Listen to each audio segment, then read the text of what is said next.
Être riche et avoir l'air riche sont deux choses complètement opposées. Psychologie de l'argent de Morgan Housel a vendu plus de 3 millions d'exemplaires en révélant cette vérité dérangeante.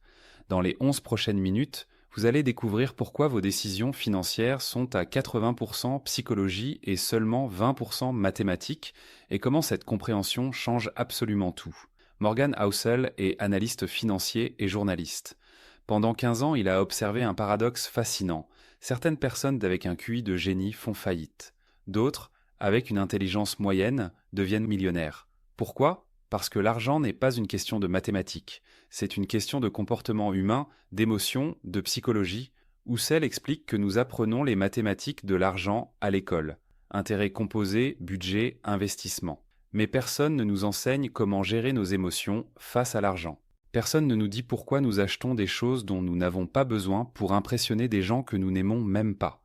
Personne ne nous explique pourquoi un krach boursier nous terrifie alors que rationnellement, c'est une opportunité d'achat.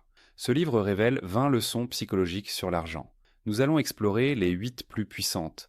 Ces leçons ne viennent pas de formules complexes ou de stratégies d'investissement sophistiquées. Elles viennent de l'observation du comportement humain réel face à l'argent. Husserl affirme « Faire de bons choix financiers n'a rien à voir avec votre intelligence, tout à voir avec votre comportement. » Découvrons ces comportements qui séparent les riches des pauvres. Première leçon provocante. Personne n'est fou avec l'argent. Husserl explique que nous jugeons constamment les décisions financières des autres comme stupides ou irrationnelles. Mais chaque décision a du sens dans le contexte de la personne qui la prend. Quelqu'un qui a grandi pendant la Grande Dépression verra l'argent différemment de quelqu'un qui a grandi pendant un boom économique. Leurs expériences personnelles créent des visions du monde complètement différentes. Husserl donne un exemple puissant. Deux investisseurs regardent le même graphique boursier. L'investisseur A, 25 ans, voit une opportunité d'achat à long terme. Horizon 40 ans. L'investisseur B, 70 ans, voit un risque terrifiant. Horizon 5 ans, même graphique. Deux décisions complètement opposées. Les deux ont raison dans leur contexte. Votre expérience personnelle avec l'argent représente peut-être 0,1% de ce qui s'est passé dans le monde, mais elle forme 80% de votre vision de comment le monde fonctionne. La leçon ? Arrêtez de juger les décisions financières des autres selon vos critères. Chacun joue un jeu différent avec des règles différentes. Et surtout, comprenez votre propre jeu.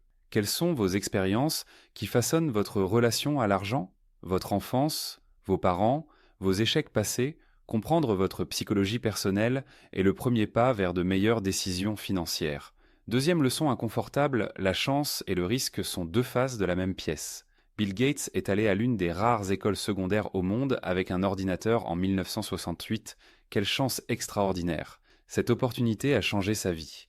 Mais Husserl révèle un détail choquant. Le meilleur ami de Bill Gates à cette école s'appelait Kent Evans. Brillant, passionné d'informatique, ils devaient cofonder Microsoft ensemble. Kent était mort dans un accident d'escalade à 17 ans. Même école, même passion, même talent. Bill Gates devient milliardaire. Kent Evans meurt jeune. Husserl explique « Le succès n'est jamais 100% compétence. L'échec n'est jamais 100% stupidité. La chance et le risque jouent toujours un rôle massif. » Cette vérité a deux implications cruciales. Implication 1, soyez humble dans votre succès. Une partie vient de vos efforts. Mais une autre partie, souvent plus grande que vous voulez l'admettre, vient de la chance. Implication 2, soyez compatissant envers vos échecs et ceux des autres. Parfois vous faites tout bien et ça échoue quand même. C'est le risque, le frère jumeau de la chance. Husserl conclut, concentrez-vous sur les patterns larges plutôt que sur les individus spécifiques. Étudiez les comportements généraux, pas les réussites individuelles. Ne copiez pas aveuglément Bill Gates. Vous n'avez pas eu sa chance spécifique. Mais vous pouvez adopter les patterns de comportement qui fonctionnent généralement. Troisième leçon dévastatrice, savoir quand c'est assez. Husserl raconte l'histoire de deux hommes brillants qui ont tout perdu par cupidité. Raja Gupta, directeur de McKinsey, conseiller de président, fortune de 100 millions de dollars. Il a risqué sa réputation et sa liberté pour gagner quelques millions de plus via délit d'initié. Il est allé en prison. Bernie Madoff, gestionnaire de fonds, légitime et prospère. Au lieu d'être satisfait, il a créé la plus grande arnaque Ponzi de l'histoire. Prison à vie. Pourquoi ? Husserl identifie le problème. Il déplaçait constamment les poteaux de but. Assez devenait toujours un peu plus. 100 millions, pas assez. 200 millions, pas assez. 500 millions, pas encore assez. Cette logique n'a pas de fin. C'est un tapis roulant vers le malheur. Housel cite Joseph Heller, l'auteur de Catch 22.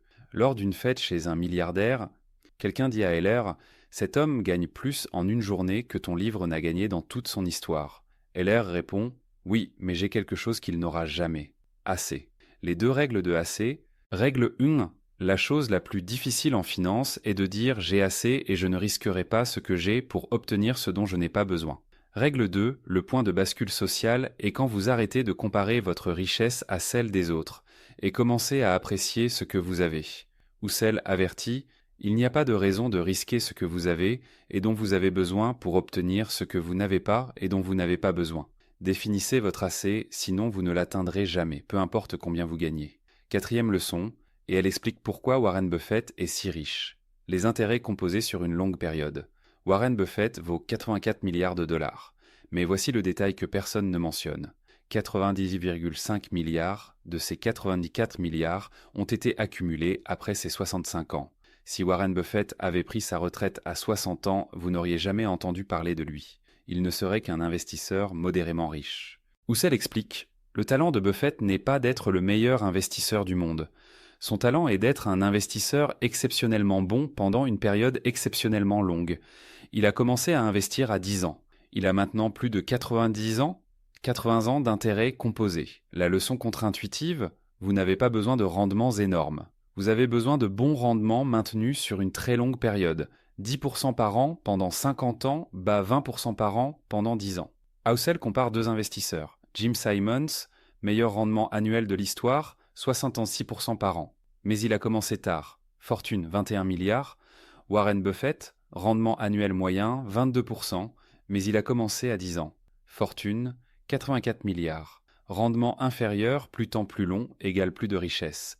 Implication pratique. Commencez maintenant, même avec peu. Ne cherchez pas les investissements parfaits avec des rendements fous. Cherchez les bons investissements que vous pouvez tenir pendant des décennies sans paniquer. Le temps a été votre plus grand allié en finance. Pas le génie, pas la chance, le temps. Cinquième leçon critique. Devenir riche et rester riche sont deux compétences complètement différentes. Devenir riche nécessite de prendre des risques, d'être optimiste, de foncer. Rester riche nécessite l'opposé. Humilité, prudence, paranoïa sur ce qui peut mal tourner. Housel donne des exemples dévastateurs de gens qui sont devenus riches mais n'ont pas su le rester. Entrepreneurs qui prennent des risques fous, réussissent, puis continuent à prendre les mêmes risques et perdent tout. Investisseurs qui font fortune en bourse, puis perdent tout lors d'un krach parce qu'ils étaient à 100% investis sans marge de sécurité. Célébrités qui gagnent des millions puis font faillite car elles dépensent plus qu'elles ne gagnent.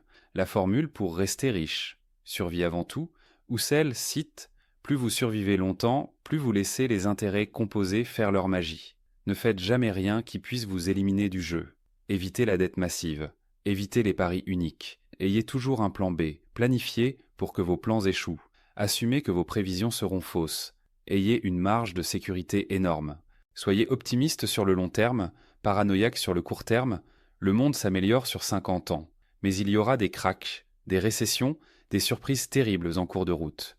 Préparez-vous aux tempêtes tout en croyant que le navire arrivera finalement à bon port. Housel conclut « L'objectif n'est pas de maximiser vos rendements.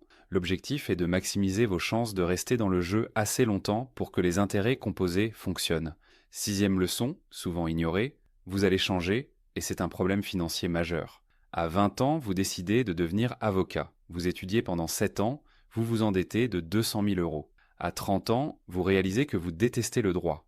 Housel appelle cela le paradoxe de la fin de l'histoire. Nous sommes conscients que nous avons beaucoup changé dans le passé, mais nous supposons que nous ne changerons plus dans le futur. Faux. Vous changerez autant dans les 10 prochaines années que dans les 10 dernières. Les implications financières ? Évitez les extrêmes. Ne sacrifiez pas complètement votre présent pour un futur que vous imaginez. Ce futur vous aura probablement des valeurs différentes. Acceptez un coût de modération.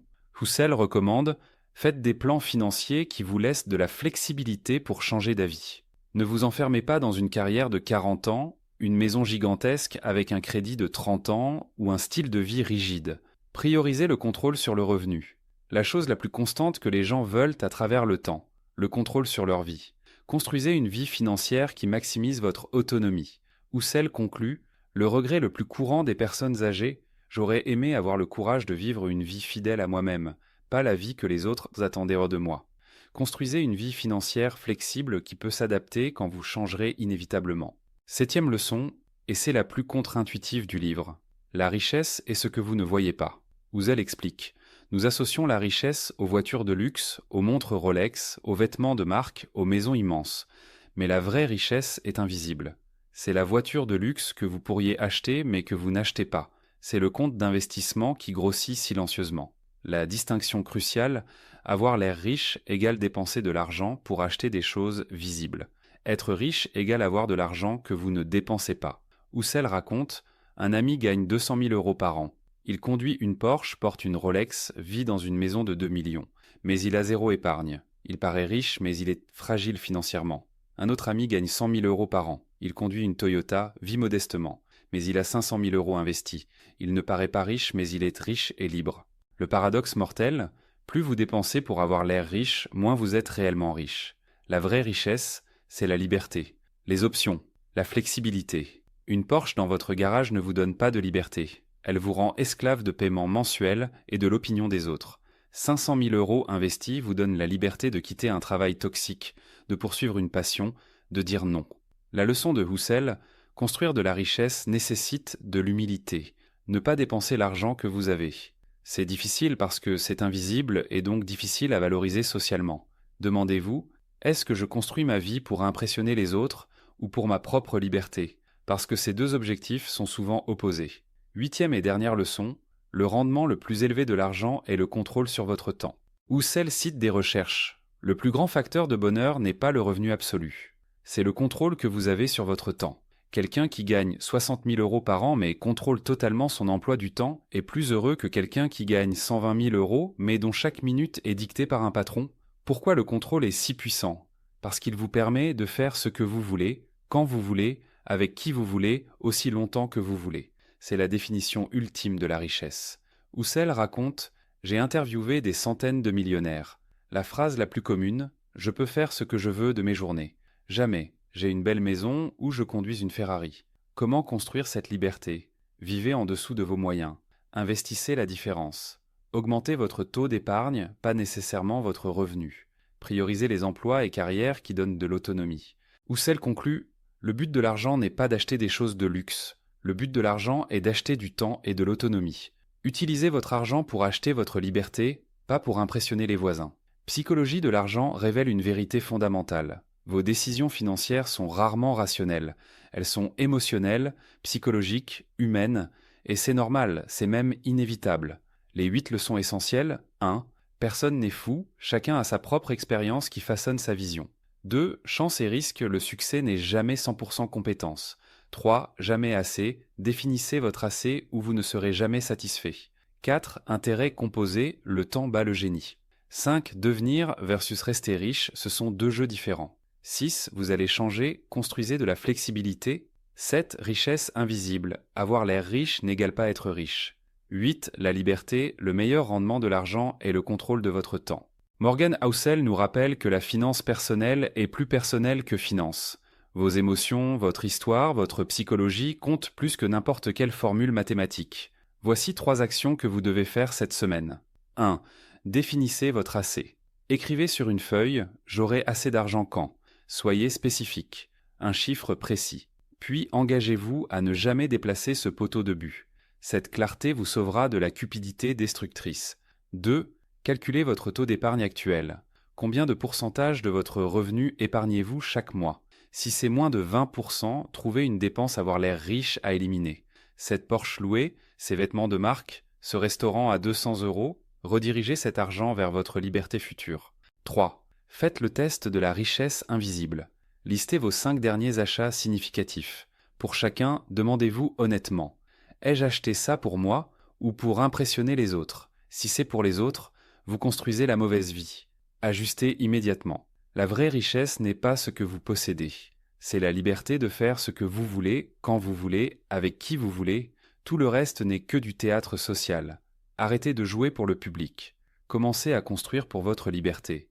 Si ce message résonne en vous, abonnez-vous au livre du millionnaire et activez la cloche. Nous révélons les vérités sur l'argent que personne n'ose dire.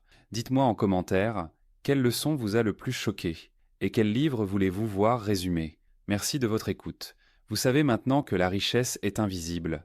À vous de la construire en silence. Rendez-vous très bientôt pour continuer votre éducation financière alternative.